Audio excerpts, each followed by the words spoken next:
نحمده ونصلي على رسوله الكريم أعوذ بالله من الشيطان الرجيم بسم الله الرحمن الرحيم. Our guest speaker, retired Justice Maulana Mufti Muhammad Taqi Usmani, Maulana Siddiq Ahmad Nasir, Mufti Wasim, Imams, respected elders, my dear brothers and sisters, Assalamu alaikum wa rahmatullahi wa barakatuhu. My task this evening is to, first of all, welcome each and every one of you on behalf of our Imam and the members of the executive of the Larumain Jamaat to identify our young brother who just recited from Al-Quran, Brother Abdullah Rahman. And for those who are members of the Larumain Jamaat, fondest memories come to us when we remember him leading us in Tarawih Salah here in our masjid. Our Imam Yasin, who rendered the opening dua, invoking Allah's blessings on the proceedings here tonight. And to introduce, my second task is really to introduce our guest speaker. For me to do that in a comprehensive way, I would be eating into the speaking time, and I will not do that. Just to say that Allah subhanahu wa ta'ala has blessed us, all of us, with a very, very wonderful opportunity to be present here tonight at the Larumain Masjid as members of the audience to listen to an international scholar, an international Islamic scholar. We in Trinidad and Tobago are extremely privileged to have him visiting our shores through the auspices of Darul Uloom Limited and Manzil Cooperative Society. Our brother on the stage, Brother Shiraz, is one of the driving forces behind the Manzil Cooperative Society. He has been here for a few days, and inshallah he shall be departing tomorrow. Retired Justice Maulana Mufti Muhammad Taqi Usmani is an eminent Hanafi Islamic scholar from Pakistan. He has served as a judge on the Shariat Appellate Bench of the Supreme Court of Pakistan and also as a judge of the Federal Court of Pakistan. He is an expert in the fields of Islamic jurisprudence, economics, Hadith and Tasawwuf. Tasawwuf has to do with spiritual matters. He also held a number of positions on the boards of prestigious Islamic institutions.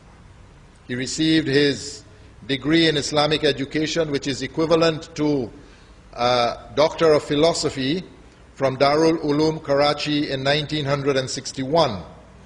He also holds a master's degree in Arabic literature from Punjab University and an LLB Bachelor of Laws degree from Karachi University. He pioneered the concept of Islamic bank in Pakistan when he introduced Mizan Bank. And he has also written numerous books in Arabic, Urdu and English on vital Islamic topics, in addition to a large number of articles on Islamic banking and finance published in many journals and magazines. I was reminded tonight as I came in, his father, the late Mufti Muhammad Shafi, he was the late Grand Mufti of Pakistan, and he did tafsir of Quran in 8 volumes, but did that in Urdu. And our visiting scholar, Mufti Sahib, he has translated his father's works in English.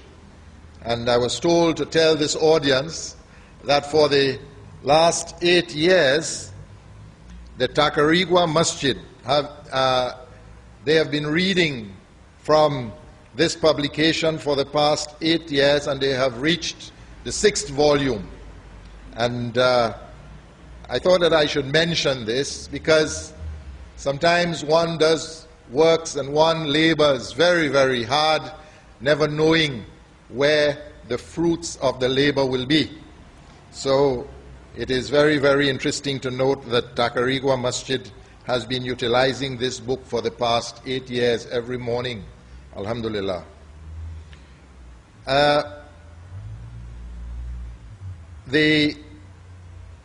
In addition to that, Mufti Sahib conducts a weekly session for the public interested in spiritual improvement. And I also took note of the fact that he holds several positions. Just to give you an indication of his international reputation quickly, he's a permanent member of the Islamic Fiqh Academy in Jeddah, Saudi Arabia. He is the Vice President of Darul Uloom Karachi in Karachi.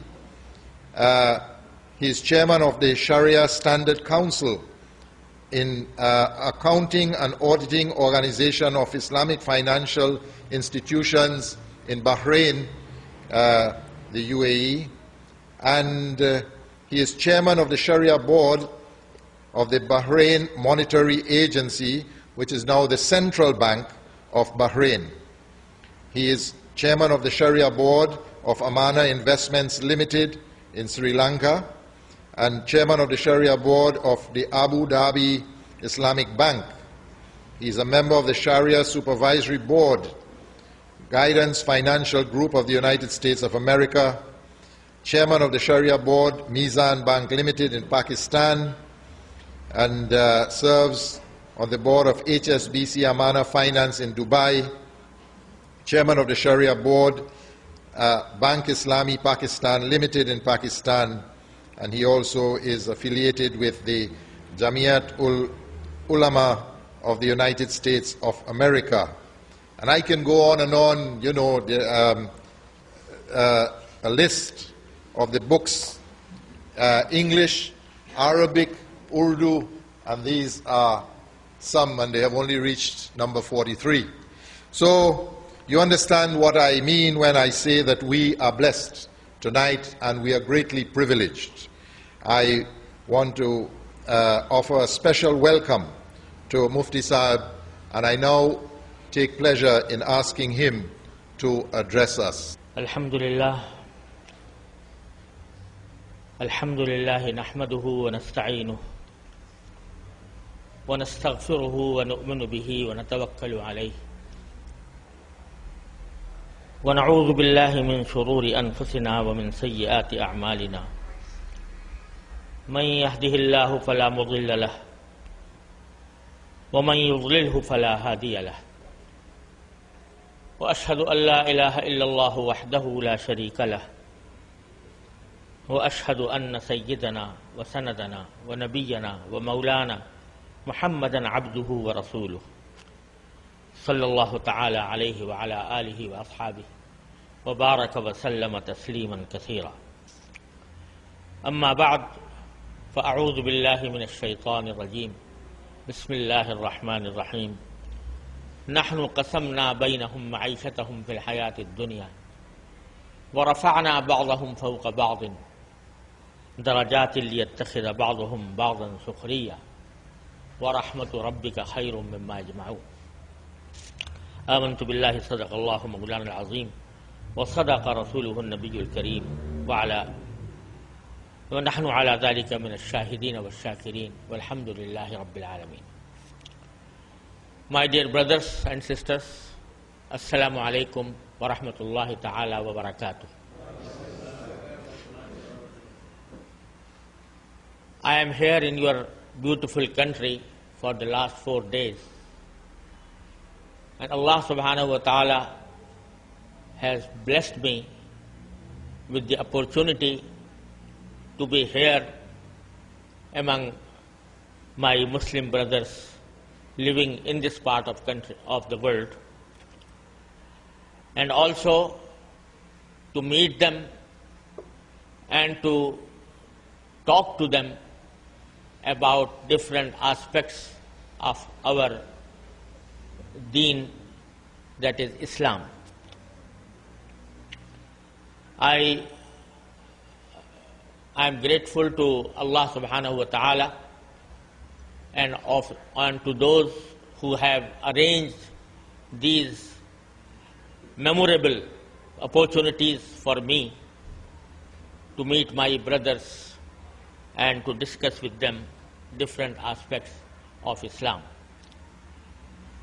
And this is perhaps my last night in this country, and probably I'll be flying tomorrow. And this is the last occasion on which I have an opportunity to speak to you.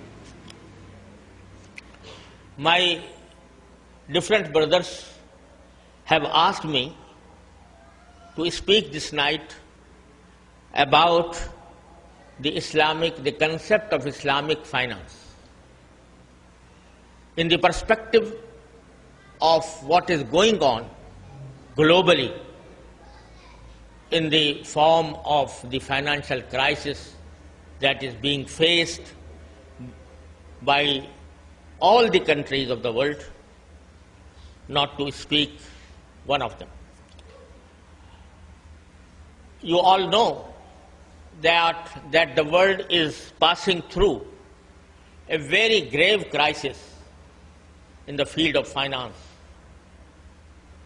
And it is said that it is the biggest recession after 1930s that the world is facing today. Some people think that this is a pure mundane phenomena and it has nothing to do with religion, and it has nothing to do with Islamic principles or Islamic precepts, which is in fact not true. Allah subhanahu wa ta'ala has given us a deen, that is Islam, which is different from other religions of the world, in the sense that other religions like Christianity, Hinduism, Judaism, and so on, all these religions just relate to one's individual life, and not the whole of individual life, but only that part of life that relates to his beliefs and to some rituals offered in the places of worship. Once they are in the places of worship, they observe their religion, but if they are in the market, if they are in the political field, if they are in socio-economic concerns, they have nothing to do with their religion, because their religion does not offer any specific guidance in these fields.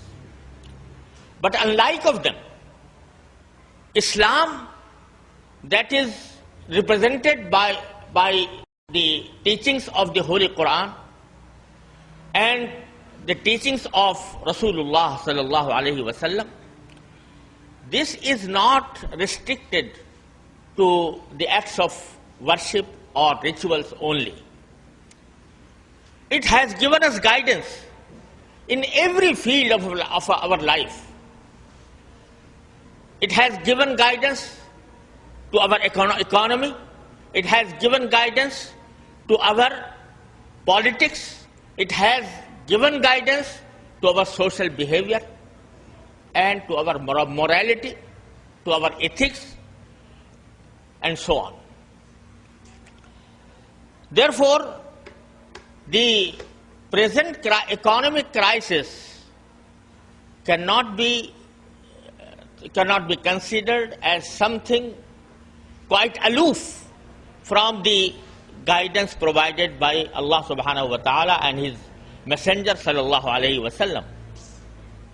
In fact, this is not a sufficient time to analyze and to explain all the factors that have caused this crisis. But if you analyze this crisis briefly, I would say, after studying the causes of this crisis, what can be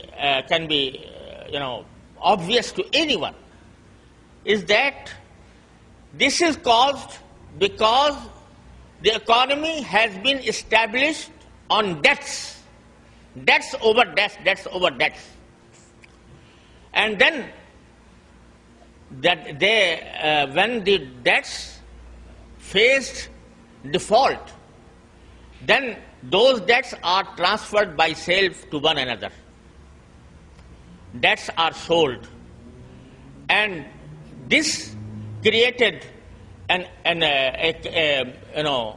panic in the economy, and it affected also the stocks of the companies. And all of you know that the stock market always runs on the basis of speculations. Speculations are made on the basis of short sales, blank sales, etc. So if you analyze, you will find that there are three main causes.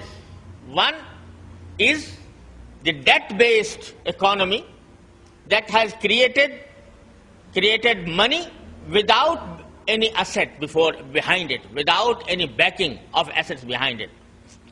And the second is the speculative transactions carried out on the basis of short sales and blank sales. These are the basic causes if you analyze the crisis. And if we turn to Islamic injunctions, Islamic principles, first of all, Allah subhanahu wa ta'ala and Rasulullah sallallahu alaihi wasallam have prohibited us from incurring debts without a genuine need. Rasulullah sallallahu alaihi wasallam has always discouraged living beyond the means. And that is why once Rasulullah sallallahu alaihi wasallam was sitting and a funeral, a janaza was presented before him, Rasulullah sallallahu alaihi wasallam was told that this person who has died has incurred such a debt that he did not repay the debt, and he has left nothing to set off the debts. Rasulullah sallallahu alaihi wasallam refused to offer janaza on that person. Why? Because he said, why did this person incur such a debt that could not be repaid? And therefore he said that some other person will pray janaza, salatul janaza on that person, and I will not pray janaza.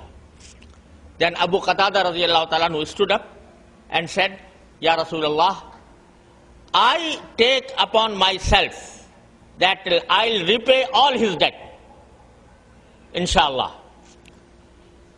Then Rasulullah sallallahu alaihi wasallam said, if you are promising to do that, then I'll offer janaza, I'll pray janaza prayer for him. So this indicates that Islam discourages to incur debts without genuine needs. However, if a debt is created, it must be based on some assets.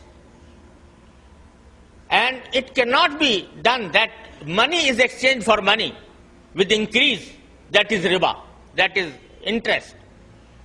And this interest has played a vital role in creating an artificial economy in this world. It is not enough time to explain this aspect, but it is known to everybody who has studied economics. This was the first.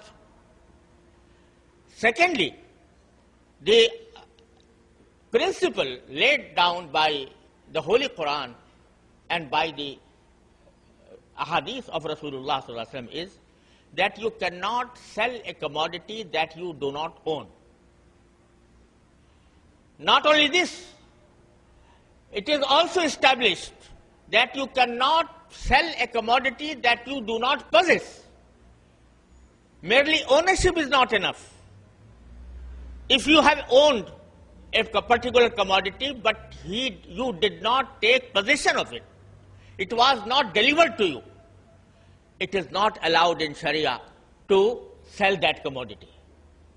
Because Sharia says that al-ghunmu bil-ghurm, al-kharaju bil-daman, unless you take the risk of that commodity, you cannot earn profit through it. If you take possession, then you have borne the risk of that commodity, in the sense that if that commodity is destroyed, then you will suffer the loss. Now when you undertaken the responsibility and the risk of that commodity, now you are allowed to sell it and earn profit on it. But if you did not have possession of that commodity, you cannot.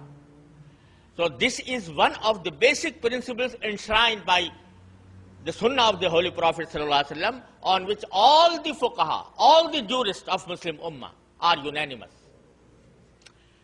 And if you see in the market, in commodity market, in equity market, everywhere, the commodities and the shares are sold and bought without having ownership. One person, purchases the shares at 8 o'clock, for example, and he did not take delivery thereof, and he sells it on 9 o'clock with a profit margin. This is speculation, and this speculation causes the upheavals in the economic atmosphere, and that is why the world is facing this crisis today. Now, one of the main principles that have been laid down by the Holy Quran is to refrain from riba, that is from interest. And I have, in my Jummah talk, I have explained a little bit of the prohibitions of riba and also the philosophy lying behind it. But now, I intend today to answer a question that is frequently asked when the people are told that interest is prohibited in Sharia. The question is that if we do away with interest-based system, what is the system with us that can be in place as alternative to the interest-based system? So much so that, some 30 years ago, the people used to say that it is a utopian idea that an economy can be based without interest. An economy can be run, or financial institution can be run without interest. But those people did not know that when Allah subhanahu wa ta'ala prohibited interest and riba, Allah subhanahu wa ta'ala knew that a time will come when the ribas will be so rampant in the world that it will be very difficult to do away with it. So had it been impossible to do away with interest, Allah subhanahu wa ta'ala would not have prohibited this, because Allah subhanahu wa ta'ala says, La yukallifullahu nafsan illa wasa'aha. Allah subhanahu wa ta'ala does not burden any person beyond his ability. Therefore, as a Muslim, we believed and we still believe that interest is an evil, and there are many alternatives available in Sharia that can be in place as an alternative to it. Alhamdulillah, since last 30 years, Muslims were able to establish not only on theoretical plane, but also on practical basis. They established different Islamic financial institutions, different Islamic banks throughout the world. The first Islamic bank that was established in Jeddah, that is Islamic Development Bank, and then there a number of institutions followed. Now, alhamdulillah, there are more than 200 Islamic financial institutions working on this globe. Many of them are in Muslim countries, and some are working even in non-Muslim countries.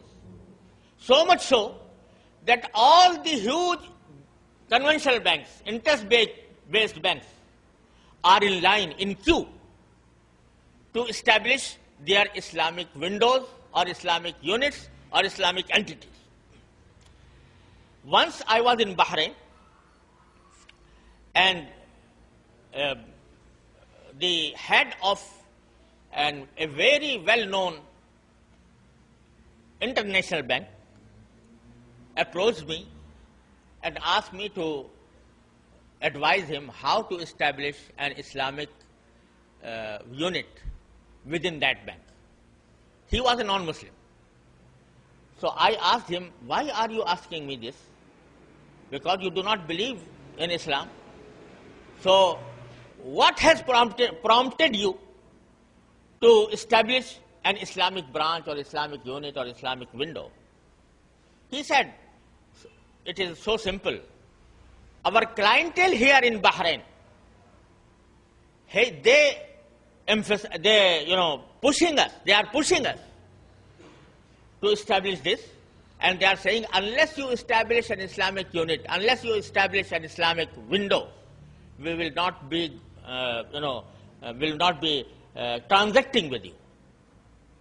So this is a demand of our clients, and therefore we are doing this. Now every non-Muslim bank is seeing that there is an emerging market in the Muslim countries, and wherever Muslims live, there is an increasing demand for Islamic banking or Islamic financial institutions. Therefore, they are in line, in queue, to establish Islamic windows. Not because they believe in this system, not because they are Muslims, but because they are seeing an emerging market and they want to capture it. So they are establishing this. So it is not a theoretical thing that has been, mentioned in the books only. Now it has come into practice. But what are the basic difference between conventional riba-based financial system and between real Islamic system? What are the alternatives on the basis of which a financial institution may be run? First of all, the ideal alternative to interest-based transactions is the partnership between the borrower and the lender. Partnership in profits and losses. This is the ideal mode of financing according to Sharia. And this is the thing that brings equitable distribution of wealth between the people. As I explained in today's Jummah, interest-based system always is always in the favor of the rich and against the poor. But if the banking system is established on the basis of equity participation, then all the depositors of the bank will be the partners of the bank. The bank will be the partner of the persons who take money from it, who are financed by the bank. And whatever profit is generated by those who take money from the banks, whatever profit is generated is distributed equitably between them and between the bank, and the bank will distribute it between it and the depositors. This is what is called musharaka or mudaraba. So this is the ideal mode of financing according to Sharia. Had it been in place, instead of interest, no such crisis has ever evolved, because there is no artificial money. Every transaction has its basis on musharaka, and the flow of wealth comes from the top to the bottom. In the present system, all the profits goes to the pockets of the rich people, and the poor persons, depositors, get only a negligible proportion of the profit, that is 7%, 8%, whatever rate interest, which is much less than the inflation rate, and they pay it back when they go to the market and purchase something. Then the interest they have earned is included in the cost of that production. Therefore, they repay that interest again to the producers, and in a nutshell, they get nothing. But if it had been on the basis of equity and profit and loss participation, then the profit would have been distributed through the bank to the common depositors, and it would divert the flow of the wealth from top to the bottom, and it would have been an inequitable distribution of wealth. But unfortunately, the big capitalists who did not want the general public to participate in their profits, they have developed this interest-based system. And another factor I have just pointed out was that this riba-based system always creates artificial money by creation of money. $100. Same $100 are given as loan to A, same to B, same to C, same to D, same to E. There are actually only $100, but they are, given to different people on the basis of assumption only. And in this way, the supply of money goes far away from the reality. This creates inflation. This creates a number of economic evils. In the equity participation, there is no question of artificial money being created in this manner, and therefore it is not possible in equity-based economy or participation basis financing that such crisis may come into existence. But unfortunately, we are living in a system that has grabbed the whole world, and the interest-based system is so engraved in our lives throughout the world that even if a bank, Islamic bank, is established, he needs, in order to transfer their money, it's some American banks that he should deposit his money in an American bank so that he may transfer the check from one place to another one. So therefore, if we are not able, for example, to establish our financial institutions on the basis of equitable participation, is there any other way by which we could avoid the clear prohibition of interest? The present day scholars have developed some other methods also for that purpose. And one of them is Muraba. Muraba means that you sell a commodity on a margin of profit, disclosed to the client.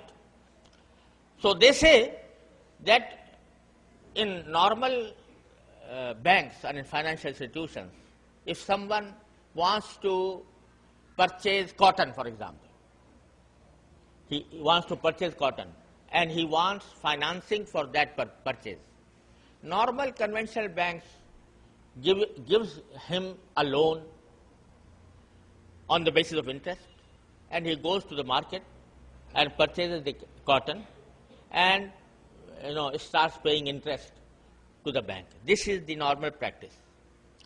So if we cannot establish for some reason or the other the true musharaka, then the scholars have said that instead of giving him a loan, it is allowed in Sharia that bank purchases the cotton from the market and sells it to the client, sells the cotton to the client on a markup, that is on a profit, and it may be a deferred payment sale, and the price may be increased to accommodate a profit, to earn a profit for the institution. This is called Muraba, sales. But there are very strict conditions for this transaction. For example, I have already said that you cannot sell a commodity that you do not own. You cannot sell a commodity unless you possess it and take the risk of that commodity. Unless you take the risk of this commodity, you cannot sell it in the market. But if you do it after possession, then and you claim a profit on this deferred payment sale, it is allowed in Sharia. So many Islamic financial institutions who are not yet able to bring about the equity participation system, they are doing this because this is allowed in Sharia. Although this is not an ideal, this is not the ultimate goal of Islamic financial movement, yet in order to refrain from the clear prohibition of riba, this is allowed, this is permissible, and this, if someone does this, then it will he will save himself from the prohibition of riba. One point I want to clarify here: many people who are not well versed in Islamic jurisprudence sometimes say that murabaha is not permissible, because they say that it is, picking up the nose from the other side. So therefore it is not allowed.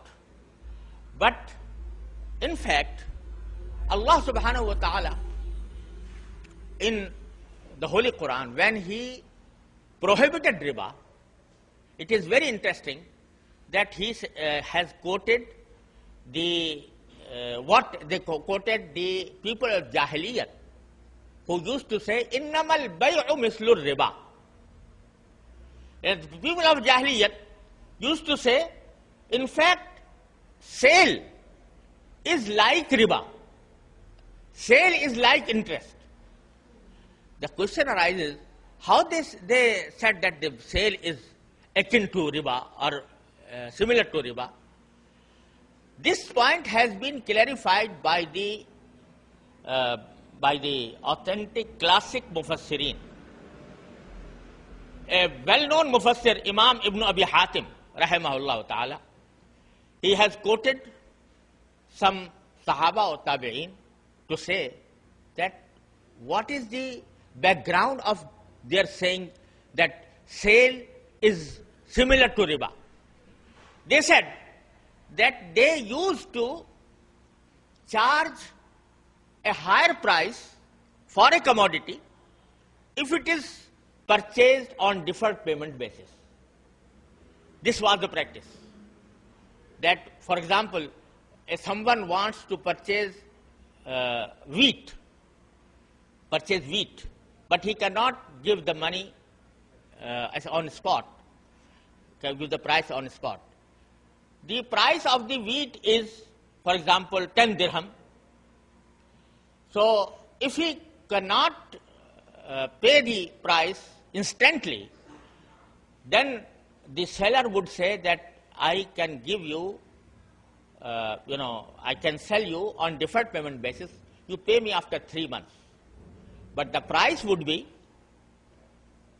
11 instead of 10. Then he accepted and the sale took place. This was allowed by Islam. This was allowed by Sharia.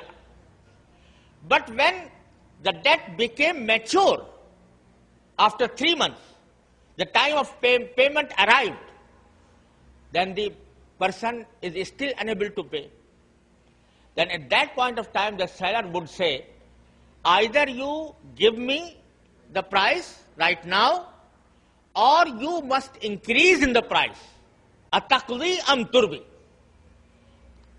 Whether, are you paying right now? If not, you have to increase the price from 11 to 12 or 13.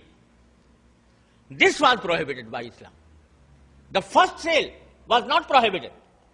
But when he increased the amount from 11 to 12, then increase from 10 to 11 was never prohibited.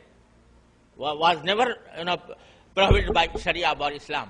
But when at the time of payment he wanted more respite, more time, then 11, charging more price from 11 to 12 was prohibited and said this is the riba. So they said, innamal bay'u mislu riba. And in the first sale, in which you increased the price from 10 to 11, you allowed it. But when we say that we are going to increase for more time, you disallow it. Innamal bay'u mislu riba. This was the background of their saying innamal bay'u mislu riba. Which means that even in the time of the Holy Prophet ﷺ, the increase in price for deferred payment sale was allowed. But if once a price is fixed, it cannot be increased for more time given to the purchaser, and for which riba prohibition came. And therefore, Allah subhanahu wa ta'ala answered the question, وَأَحَلَّ اللَّهُ الْبَيْعَ وَحَرَّمَ الرِّبَى. You are nobody to ask why the first sale was allowed and second sale was disallowed. Because Allah subhanahu wa ta'ala could have explained the wisdom behind it, but Allah subhanahu wa ta'ala opted to say that since it is the order and command of Allah subhanahu wa ta'ala, you are nobody to ask why this is allowed and this is not allowed. وَحَلَّ اللَّهُ الْبَيْعَ وَحَرَّمَ الرِّبَى. So therefore, increase in the price. Why? Now, let me give you the basic reason for that. Sharia has dealt money and commodity on different discourse. They have different rules, different regulations, different principles. If you transact money in exchange of money, you cannot even charge a profit. You cannot charge a profit of 1 penny. This is riba. But if you purchase commodity for money, then it is up to the seller and purchaser to agree on whatever price they can agree.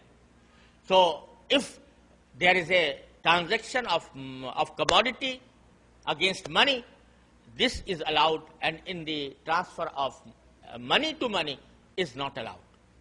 And it has been practiced during the Islamic periods, different Islamic periods, so much so that even in the last caliphates of Khilafat Usmaniya, there was a schedule given by the government, it was the Islamic government, and has been discussed by fuqaha in Raddul Muhtar, etc., that it was allowed and it was acted upon in those days. So it is not correct to say that this is not halal or this is not permissible. If it is conducted with due caution and observing all the conditions, as I told you, it must be possessed, owned and possessed by the bank, by the financial institution, then it Muraba at least relieves oneself from the clear prohibition of riba. Secondly, there are some areas in which the present scholars have developed different modes of financing, like, for example, home financing. Now, in our days, the people are more in need of homes, but they cannot afford to purchase homes. They are living on rented houses, and they sometimes resort to take loans on the basis of interest in order to acquire homes. But as an alternative to that system, the fuqaha of the contemporary fuqaha have developed a leeway for the Muslims, that instead of borrowing money from the institution, it is possible and is practiced in different countries that the house is purchased jointly by the financial institution and by the client. For example, a house value is 100,000. So it is purchased by bank and by bank or by the financial institution and the client jointly, in the sense that the client offers 20% of the price, 20,000 for example, and 80,000 is contributed by the bank. Now the house is jointly owned between the two. The client owns 20% and the institution owns 80%, jointly owned. After it's being jointly owned, the institution rents out its own share, that is 80%, for use to the client and charges a rent for that. At the same time, the bank gives the client an option to purchase different units of its own shares. For example, now it is 80% owned by the bank, and it is allowed for the client that he purchases more share of the house from the bank. If we divide, for example, 80% of the bank into 10 shares, he purchases one share after every 3 months or 4 months or 5 months or whatever. So once he purchased 10% more, he became 30% owner and the bank remained 70% owner. He can charge only the rent of 70% now. The rent will be reduced to that extent. Then when he becomes 60% owner, the client will be 40% owner and he will pay rent only for 60%. And this process will go on until the client will become the full owner of the bank. Here, but it is necessary that if the bank owns the house jointly, then he must bear the risk of that house, risk of ownership related to the ownership of that house. And this is the basic reason for the validity of the profit he is earning from the client. So this is another way of financing that can be adopted, particularly in those fields in which the basic purpose of financing is not to have a commercial enterprise, rather than it is meant for financing to acquire homes or cars, etc. So this is another mode of financing. Similarly, there are ijara and istisna. They have their own details, and I have fully discussed these modes of financing in detail in my book, An Introduction to Islamic Finance, which is, alhamdulillah, has been published and distributed throughout the world, and it explains how to act upon these modes of financing. Now, after having said this, I would request my brothers and sisters living here that they should first of all appreciate the gravity of the sin of earning riba or paying riba. Earning riba is haram, paying riba is haram. La'anallahu akila riba wa mukilahu. Allah subhanahu wa ta'ala has sent his curse to those who eat riba or let others eat riba. That is, they pay riba. So therefore, first of all, the Muslims should appreciate the gravity of this sin, and they should not neglect it, because it is a very severe. It has has a very severe punishment that Allah subhanahu wa ta'ala says. Allah subhanahu wa ta'ala has declared war against them. And in order to avoid this prohibition, they should try to establish their own institutions that deal according to the principles of Sharia. And alhamdulillah, there is an increasing trend throughout the Muslim world that the financial institutions are being established. But I would warn you about one aspect which is very serious also, that although there is an increasing tendency among the Muslims to establish Islamic financial institutions, but sometimes they do it in hurry, in enthusiasm. They are over-enthusiastic towards establishing such institutions, and they establish it without fulfilling the basic requirements, because it is not just switching over an institute. It requires many efforts before it is launched. First of all, the people working in that institution must know what they are going to do, and they must have education and training about Islamic financing, and there should be some reliable ulama to oversee the whole process, because these are transactions which are very delicate. There are some transactions in which if you go one step further, you will fall into the riba. You will fall into the interest.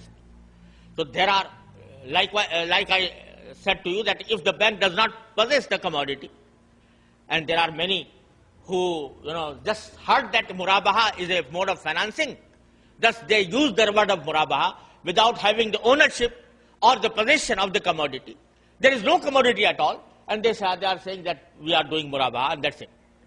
So this is a deception. This must be avoided. So therefore, it should not be done in hurry. It should be all the basic requirements of these transactions must be fulfilled. A proper training should be there, should be in place. Proper manpower having full knowledge of Islamic finance must be there, without which I fear that these financial institutions may fall into errors, to grave errors. And they did fall in many places, because I am in this field since last 25 years. And I have seen what happened to many institutions, that they claim to be Islamic. They claim that they are following these principles of Sharia. Still, they are deviating from it, and they are not fulfilling its full requirements. Therefore, it should be done in very precautious manner.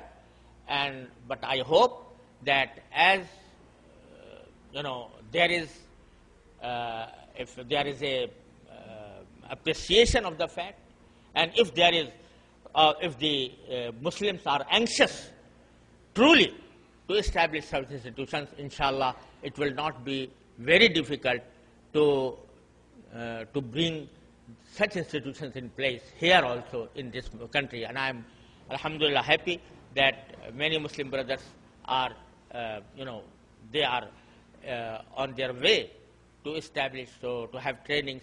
And I am happy that before establishing the program, they are, making efforts to train the people, train the manpower in this behalf. So, the Muslim, I would appeal to the Muslims that they should cooperate with them, and they should appreciate that they are doing for the betterment of the society, betterment of the community, and inshallah it will bring fruits.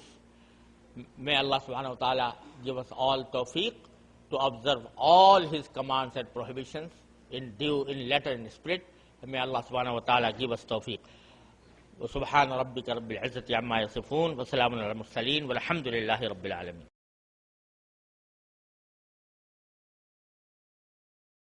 At the time of original sale, the price may be different according to different periods. For example, when you are transacting with a person, the seller may say that if you pay me 3 months later, the price is 11. If you pay me after 6 months, the price will be 12. But the purchaser must decide at that point of time which option he is going for. For example, if he has went for 3 months and 11, then he must, then once the price fixed, it cannot be changed after that. This is the principle. So therefore, if he paid after 3 months and the agreement was for 3 months, he will pay 11.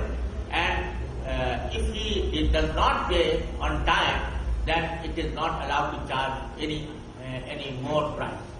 But the person who had from the very beginning, he agreed to pay 12 after 6 months, he is entitled to do so because he has opted it at the time of first sale, original sale, and it was agreed between the parties at that point of time.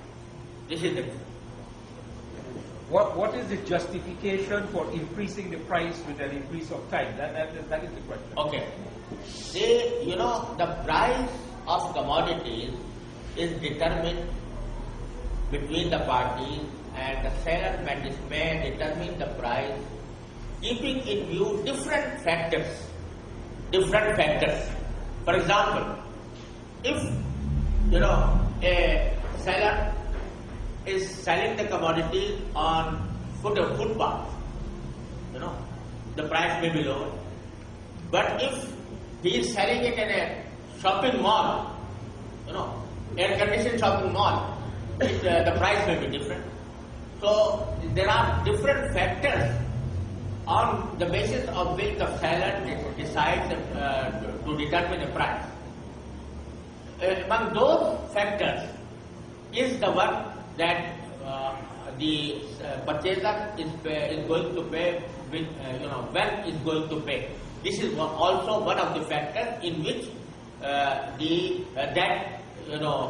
taken into consideration while fixing or determining a price. But once a price is fixed, we cannot say that this amount, that is 1 dirham or 2 dirham, are against the period. The price will be related to the commodity itself. One may take into consideration whatever factors he has. But once a price is fixed, the price is for the commodity and not for the period. And therefore it cannot be increased. Let me follow up with the last question. Both of us come to you, seller, to buy a commodity. At that time, told him that if you pay in 3 months, it will be $5. But if I pay in 6 months, it will be $7. I think that's what you're saying, and I didn't quite understand what your answer. I didn't answer the question. My answer is that at your time of original sale and purchase, it is allowed. But once the price is fixed, for you $7 and for him $5. So if he does not pay at that point of time, after 3 months or 6 months, then the price may not be increased. So I understand, but it's your prerogative, the seller, to charge him one price for the same thing and charge me something else. regardless of the circumstance. You can hear the group talking about. Yes. No, I want to get something clarified. What is the merit involved with respect to a transaction when you make a comparison? For instance, you buy a car, let me say I compare the one that is haram and the one that is offered. What is the driving force behind that? If, for instance, you purchase a car and at the end of the period of time you want to pay back the bank, which is haram, $5,000, and you make a comparison and you have the similar time that is involved, and you have to end up on this same Muraba system, $7,000 or $8,000. What is the driving force? What is the merit involved in that? My answer is that if some Islamic bank or Islamic financial institution does this, it is not suitable for an Islamic institution to charge more price only because the person is coming for seeking an Islamic solution. It should not penalize the Muslims for adopting an Islamic way. And whenever the banks or Islamic financial institutions do this, they are not doing a right thing. But from Sharia point of view, the price is the matter on which both parties may agree. So whatever price the parties may agree upon, it cannot be said that it is void or invalid. It may be, but it is not the advisable practice for financial institutions to charge more merely because they are doing an Islamic transaction. Assalamu alaikum wa rahmatullah. I just want to know, I would like to know what is the type of money established in the Sunnah and the Sharia. I have a couple of questions. That's my first one. What is the type of money established in the Sunnah and the Sharia? What is the type of money? Yes, what kind of money is established in the Sunnah? What is the type of money established in the Sunnah and the Sharia? This is the question? No, I have a follow-up question. Yeah, please. And is it paper money established in the Sunnah, or the next question is what is Islamic banking without Islamic money? And in relation to borrowing money to purchase land, what will equate to possession on the part of the buyer whom the person borrowed money from? Is it a title deed to show possession, or is it entry onto the land? As for your first question, what type of money Sharia has approved or recognized? Sharia has recognized any type of money that is agreed upon by the society. If it is gold, it is a money. It is silver. That was a time when gold and silver was the money. And if, for example, sometime the people agree upon stones to be used as money, that will be regarded as money. If, for example, some coins are coined from leather, and they have been used in a number of countries, Islamic countries, for some time, they can be regarded as money. Paper money, in fact, paper money is also, you cannot say that it is not a money in the eyes of Sharia. But it was at the time it was a receipt of a debt. But now it has become a legal tender, and therefore it is regarded as money. So your second question was about how the bank can be run without Islamic money. Islamic money, as I have already indicated, there is no specific form, promulgated or prescribed by Sharia. Any form of money that is used as money can be used as an Islamic money. Thirdly, you said that if a person purchases a land, how he will take possession of that land. If someone borrows money from an Islamic institution to purchase land, the money used, well, the Islamic institution is supposed to take possession of that land. Is that true? Yeah, if the bank is giving him, financing him for the purchase of land, yes. you are asking about that. You were saying that you cannot sell or you cannot deal with something that you do not possess. Yes. Right. So if you borrow money from an Islamic institution, that money is borrowed. That is their money that you are using to purchase the land. Is that so? No, no. In that case, the bank first will purchase the land for himself. For himself. The bank will purchase the land, but what equates the possession of the land? Is it Okay. If it is a bare land, yeah. Merely the deed will be the possession. But if it is a constructed house, okay, that constructed house, unless it is taken into possession in the sense that the owner of the house has transferred it and gave its possession to the bank. Unless the bank takes the possession of that constructed house, he cannot sell it. You were saying that money, it will be accepted as money once it's accepted in the wider society. But if something, let's say something haram is accepted in the wider society as money, what we as Muslims supposed to do? No. If it is something haram, for example, wine, for example, Yes. that cannot be done. So what will we as Should be among those things that are permissible. Final question I would like to pose to Mufti Sahib just before we cut off. The international financial crisis is obviously very uncertain. What are your views? You have any views on this? How is this going to actually reveal itself? In fact, I cannot predict anything because unless the unfortunate fact is that in order to cure this crisis, the same tools are being used. The debts have been the basic cause of the crisis, and now even in a bailout program, for example, they will create more debt. So debt over debt over debt over debt. So you cannot cure an ailment by bringing another ailment of that of the similar kind. So therefore, I think whatever they are doing will not cure the problem, and unless they revert to the original position that what has created it is this artificial money spending throughout the world. Unless they control this, I don't think they may be successful in dealing with this crisis.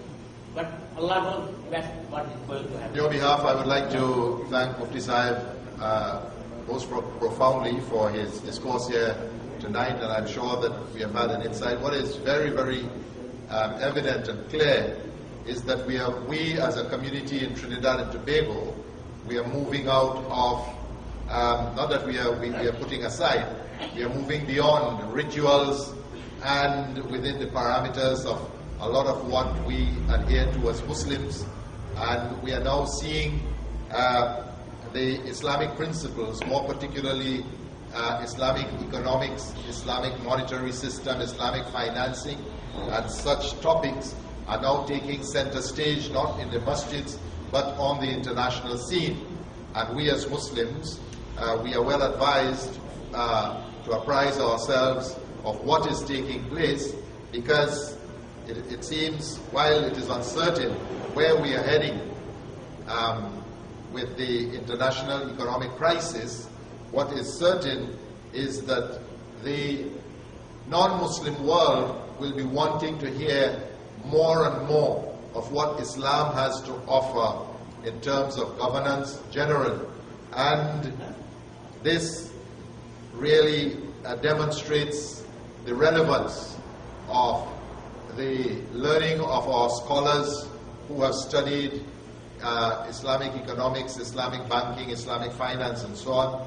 And we will now see our scholars putting forward the Islamic ideals and the Islamic ideas for the rest of the world to consider. So we are actually in an experience that can be described as a pioneering experience here in Trinidad and Tobago with the visit of our Mufti Sahib.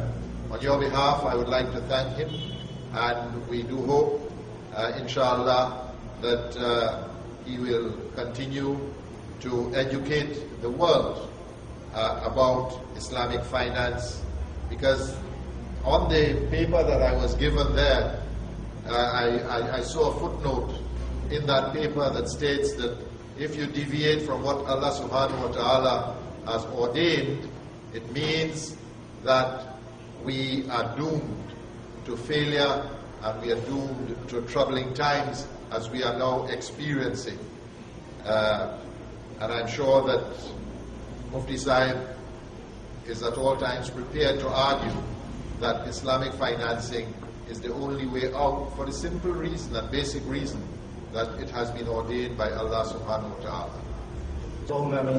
أعوذ بالله من الشيطان الرجيم بسم الله الرحمن الرحيم الحمد لله رب العالمين اللهم صل على محمد وعلى آل محمد كما صليت على إبراهيم وعلى آل إبراهيم إنك حميد مجيد رب ارحمهما كما ربيانا صغارا اللهم آتنا في الدنيا حسنة وفي الآخرة حسنة وقنا عذاب النار اللهم إنا نسألك الجنة ونعوذ بك من النار يا خالق الجنة والنار برحمتك يا عزيز يا غفار يا كريم يا ستار يا رحيم يا جبار يا خالق يا بار اللهم أجرنا من النار يا مجير يا مجير يا مجير برحمتك يا أرحم الراحمين آمين آمين يا رب العالمين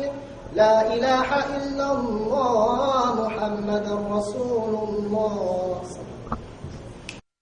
لا إله إلا الله وحده لا شريك له له الملك وله الحمد يحيي ويميت لا إله إلا الله وحده لا شريك له